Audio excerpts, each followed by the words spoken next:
Olá a todos, é muito bom estar aqui com vocês. Meu nome é Clara Bidorini e queria super agradecer ao convite da Service Design Network Chapter Brasil para esse convite super legal com um tema tão importante como Design for Good e Give Back. Então vamos começar do mesmo jeito que começaríamos se a gente estivesse juntos na sala de aula ou se estivéssemos numa palestra. Vocês acham que eu sou argentina, paraguaia ou italiana? Vamos ver quem que acerta. Pois é, eu sou italiana. Eu nasci na Itália, vivi em Portugal, vivi na Suíça, estou há 10 anos no Brasil.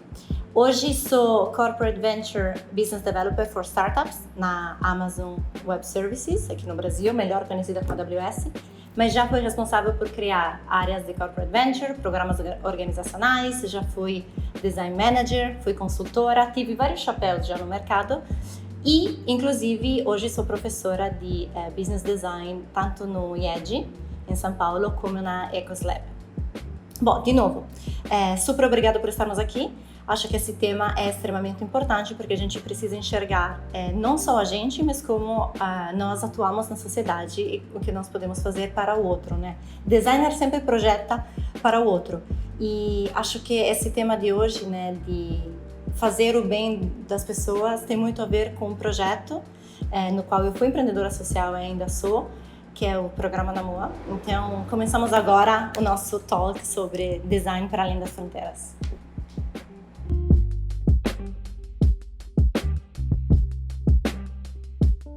Eu sou migrante, como eu já falei para vocês, né? Sou italiana, cheguei aqui no Brasil em 2012 e antes fiz outras migrações, né? Então, Suíça, Portugal.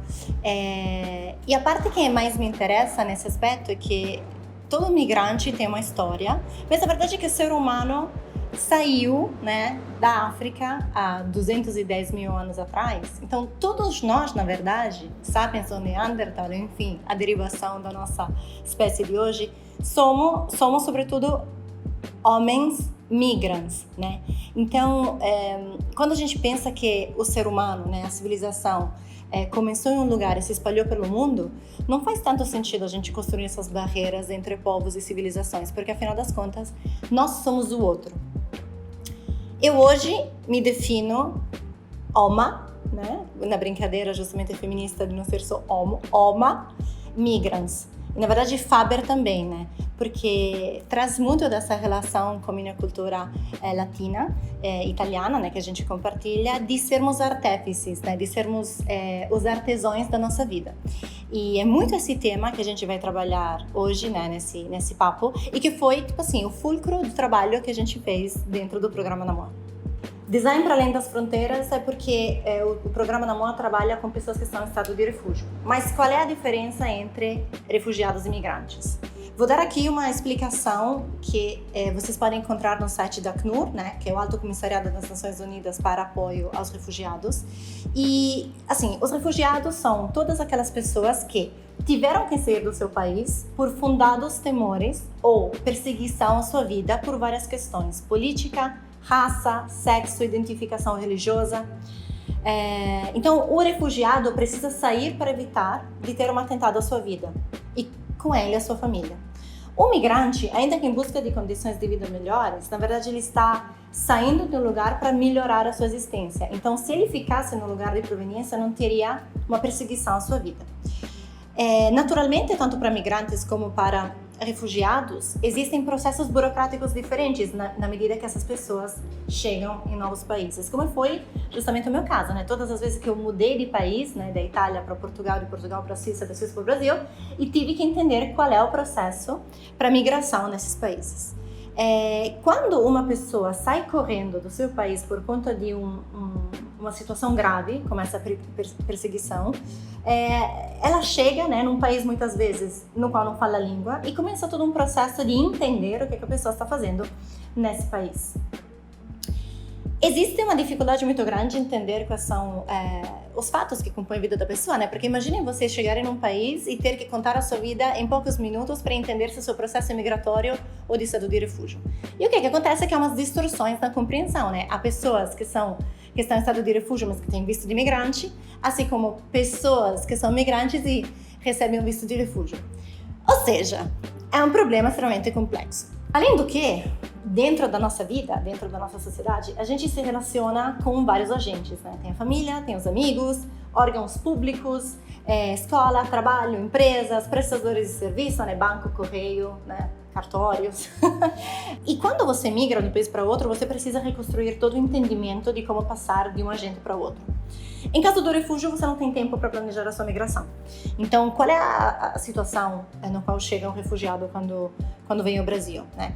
Tem várias ondas, né, de ações que ele precisa se preocupar, e não só para ele, mas também para a família.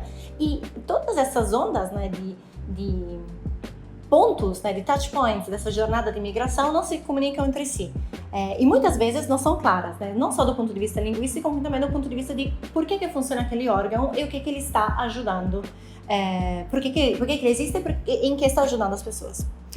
Então a gente vê, do ponto de vista de pessoas em estado de refúgio, que eles têm alguns momentos, né? A saída do país, a parte da chegada, né, no Brasil, um momento de documentação, uma parte de procura de trabalho e a construção de uma nova realidade, né? A construção de um futuro diferente. Só que dentro dessas ondas, os agentes não se comunicam entre si. Temos a Polícia Federal, que de repente não se comunica com a ONG, o RH de uma empresa que pode apoiar, né, o refugiado na contratação, de repente não tem um background check para entender onde essa pessoa estudou, no que ele se formou profissionalmente. Então tudo isso dificulta bastante o entendimento de por onde a pessoa em estado de refúgio pode caminhar chegando em um novo país. No Brasil, no específico, a gente tem várias organizações que apoiam essa chegada. A Caritas, Missão Paz, a ADUS, várias associações que se relacionam entre si. Só que, de novo, todas elas têm propósitos e jornadas diferentes.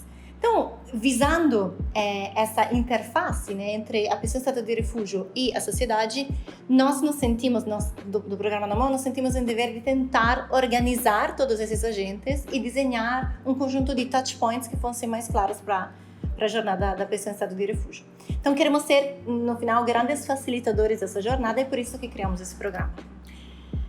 Bom, Namoa é o nome que a gente escolheu para honrar a língua tupi-guarani, porque significa gente de fora. E lembrando que saímos todos da África, o nosso mote é muito: somos todos gente de fora, não há diferença entre nós. Nos consideramos uma plataforma de ações para criar um ecossistema diferente de oportunidades para as pessoas e permitir que essas pessoas em estado de refúgio e que estão em grupos marginalizados seja dada a possibilidade de resgatar sua dignidade e trabalhar sua identidade com um novo repertório em um novo país. Nosso público. Nós selecionamos pessoas que estão em estado de refúgio e que têm uma experiência profissional e acadêmica relevante para eles poderem ter um palco e um lugar para expressar de forma crítica e construtiva as dificuldades que passaram em suas vidas, de modo de poder dar mais abertura para todas as outras pessoas que de repente não conseguem chegar a ter uma voz e serem representados. A gente quer que essas pessoas virem facilitadores de diálogo de diversidade e inclusão nas empresas. Queremos que eles sejam porta-vozes e embaixadores dessa nova realidade. Por isso que a gente se reuniu, né, a partir de 5 pessoas, em 5 cofundadores. Eu, uma migrante, uma amiga muito querida, uma pessoa que está em estado de refúgio, e 3 brasileiros, para criar uma iniciativa diferente em 2017. Nos conhecemos, na verdade, um ano antes, quando criamos uma primeira iniciativa no qual a gente não era cofundador, não éramos gestores, éramos pessoas que se uniram, né, com vontade de apoiar uma causa, de fazermos voluntariado. Fomos professores em outro curso que apoiava refugiados e depois decidimos montar essa iniciativa. Dos 5 cofundadores, hoje somos em 4, né, que continuamos a gerenciar o programa Namoa. Eu, Fábio, Roberto e Renato. E além da gente, tem um grupo de pessoas em estado de refúgio que viraram palestrantes, facilitadores que nos acompanham na nossa jornada em conjunto, tanto com novos refugiados como com as empresas. Desse momento que a gente se encontrou para agora, ou seja, de 2016 para, digamos, 2021, as coisas aconteceram de uma forma muito diferente dentro do Namoa. Primeira vez que a gente se encontrou, né, no primeiro programa, a gente trabalhava com curso de capacidades técnicas, tínhamos coaches, né, que apoiavam os refugiados ao longo do processo, tínhamos um contexto corporativo muito forte e um apoio institucional da ONU. Quando a gente começou a conversar mais, né, depois dessas aulas e dos encontros, na nossa primeira iniciativa em conjunto, antes do Namor, a gente entendeu que tínhamos que aprofundar ainda mais o nosso conhecimento com relação às experiências e às histórias dessas pessoas. Então a gente começou a repensar, né, o que estávamos fazendo e criar um programa diferente que focasse em um curso de soft skills e autoconhecimento, que pudesse apoiar na marca pessoal dessas pessoas para elas poderem ter uma liderança mais carismática de sua própria vida, né, mais criativa, ter uma visão sistêmica e conhecer de uma forma mais aberta o contexto brasileiro e, ao invés de apoio institucional, buscarmos o apoio das pessoas. E acreditem que teve muitas pessoas que nos apoiaram, nos ajudaram ao longo dessa caminhada. Primeira ação que a gente fez foi colocar o projeto, no momento que estava se chamando de Programa Namor, por baixo de uma lente de design.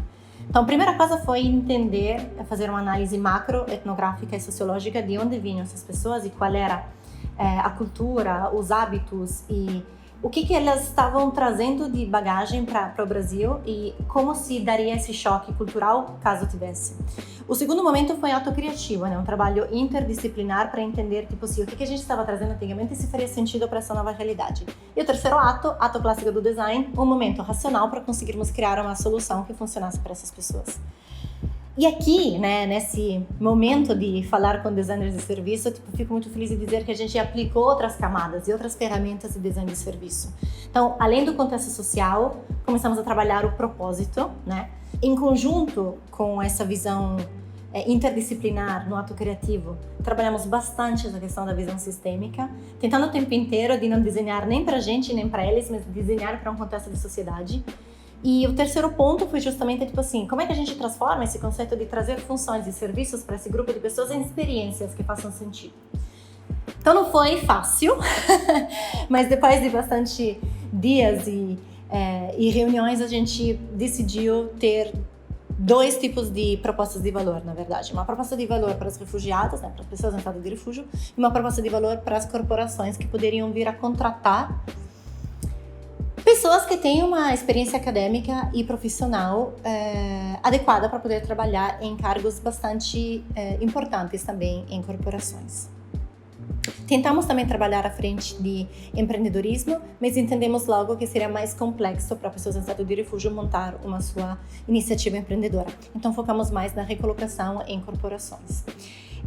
Depois, claro, né, veio o cenário pandêmico que dificultou ainda mais a nossa ação, o nosso programa, mas por enquanto, né, estamos parados, mas esperamos que logo mais as coisas melhorem. Então continuamos em stand-by com as novas turmas. Quais são as suas propostas de valor?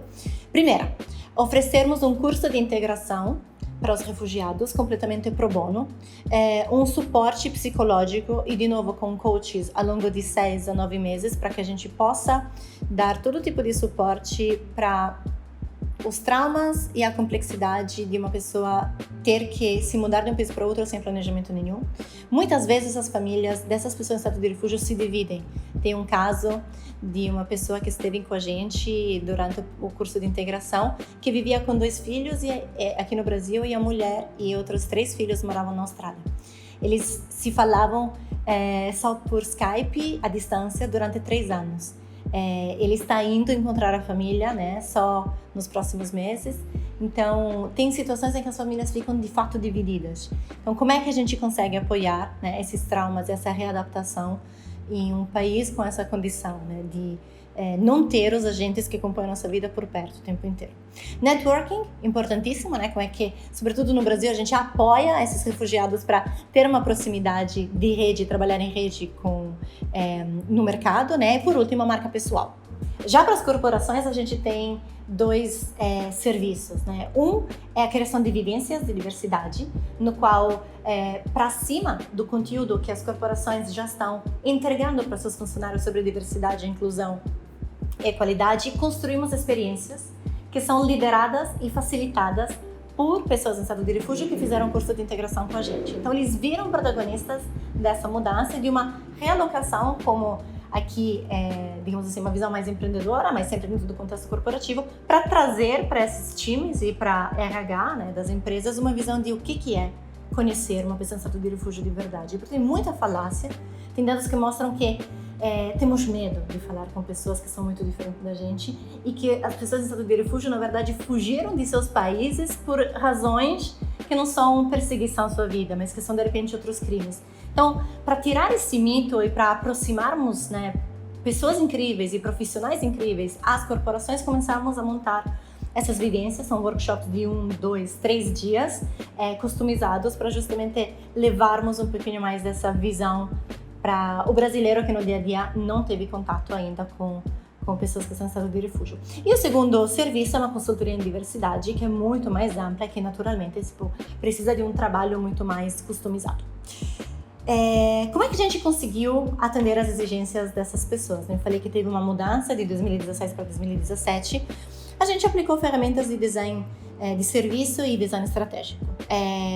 Queríamos ter uma visão projetual cujo campo cognitivo fosse especulativo, que fosse diferente, e criarmos uma nova realidade para essas pessoas. Então a gente começou por onde qualquer designer de serviço começa, fazendo pesquisa. Desenhamos, né, várias atividades em conjunto com as pessoas em estado de refúgio durante o curso de integração e alunos do Instituto Europeu de Design que nos apoiaram, né, ao longo desse processo, e começamos a identificar algumas características parecidas dessas histórias, né? Através dessa pesquisa de entrevistas em profundidade, a gente conseguiu identificar algumas etapas que eram comuns a essas histórias de fuga. Queria apresentá-las rapidamente para vocês, mas na prática já falamos até. O momento de saída do país, que é um momento muito triste, né? Tenho saudade da minha terra, tenho saudade do resto da minha família que estou abandonando, tenho medo do que vai acontecer. A chegada no Brasil, um momento de maior esperança, vou recomeçar uma vida, talvez algo de bom vai vir daqui. O momento da documentação, tipo assim, um grande ponto de interrogação na cabeça de muitas pessoas. Como é que eu vou conseguir sair dessa burocracia toda? Sou migrante, sou refugiado, o que eu vou fazer? Quem que me pode ajudar? O que é um CPF? A procura por trabalho, tento, mas não consigo. Isso que escutamos muitas vezes. Apesar das muitas ONGs que existem, ainda há uma dificuldade muito grande das pessoas no Brasil aceitarem, né, a chegada de pessoas que são diferentes. E a gente sabe que tem um racismo estrutural que impede a brasileiros mesmos de ter um caminho mais exitoso ao longo da sua jornada, tanto pessoal como profissional. Então, tento, mas não consigo. E, afinal das contas, a construção, né? Eu preciso sobreviver. O que eu posso fazer para conseguir sobreviver? A gente desceu, né, aprofundando quais são os pain points. Foi muito emocionante, foi muito forte entender quanto somos privilegiados. Começamos a falar, né, de sentimentos mais profundos, angústia, medo, falta de confiança, solidão. E aos poucos também, como é que a gente conseguia dar a volta, né? Criar desses pain points, pontos de oportunidade, para que de fato as pessoas pudessem evoluir. Desenhamos blueprint, desenhamos business model U em conjunto com as pessoas, né, durante as aulas do curso de integração. E eu queria também lembrar que todo esse processo só foi possível porque, de novo, a visão do design foi muito interdisciplinar, foi muito colaborativo, e a gente buscou o tempo inteiro parcerias, né? Eu sou muito apologista que a caminhada se faz em conjunto. E dividir para conquistar o melhor método para conseguirmos ajudar, sobretudo quando estamos pensando em give back. Então, quem foram os grandes heróis que nos ajudaram, né? Teve o IED, né, Instituto Europeu de Design, a WeWork como instituição, parceiros como coaches e psicólogos que nos ajudaram o tempo inteiro, pessoas de RH, né, que nos ajudaram para explicar para as pessoas em estado de refúgio o que importa, né, falar durante um processo de seleção, como é que eles podem se colocar, apesar de repente não falar tão bem a língua, ou de falar bem demais a língua, e as pessoas se perguntarem por que você está em estado de refúgio, que crime que você cometeu no seu país. Então, tipo assim, dicas importantes para passar uma boa impressão, para conseguir ir além das aparências. Advogados de direito trabalhistas, né, para evitar que essas pessoas, enfim, fossem sujeitadas a processos de abuso, né, dentro de empresas, dentro de corporações, cursos de língua e os benjaminos aqui as agências de design, né? Então, o VRD, In Situ, Arquivo, a Wake Insights, que nos ajudaram muito para desenhar melhores jornadas e ter mais representatividade e dar mais popularidade a esse projeto. Um ponto importante que também se relaciona bastante a esse conceito de utilizarmos algumas técnicas de design de serviço em favor de fazer o bem foi nos alinharmos à empatia compassiva.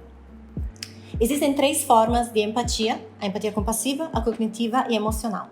Mas dentro da empatia compassiva que a gente enxergou maiores possibilidades, porque diferentemente das outras, além de entender o que as pessoas estão falando, de sentir o que as pessoas estão sentindo, a compassiva traz a força da ação, traz esse conceito de agir, de se mexer, de conseguir evoluir e fazer cada vez mais bem, cada vez mais colaborativamente, cada vez mais em rede, né? Se caminha juntos. E esse era o que eu tinha para mostrar para vocês hoje. Se vocês gostaram, se vocês se interessaram, se quiserem saber mais ou levaram desses projetos de vivência para dentro de suas empresas, enfim, conhecer histórias que possam inspirar vocês e que possam mudar a sua visão sobre as coisas, estamos super de braço aberto. Não sou eu, acho que aqui estou falando em nome de toda a família do Namoa, quem está migrando, quem está em estado de refúgio, quem está aqui para apoiar a sociedade. De novo, muito obrigada por essa oportunidade de falar sobre o Namoa e acesse o nosso site www.namoa.me. Muito obrigada!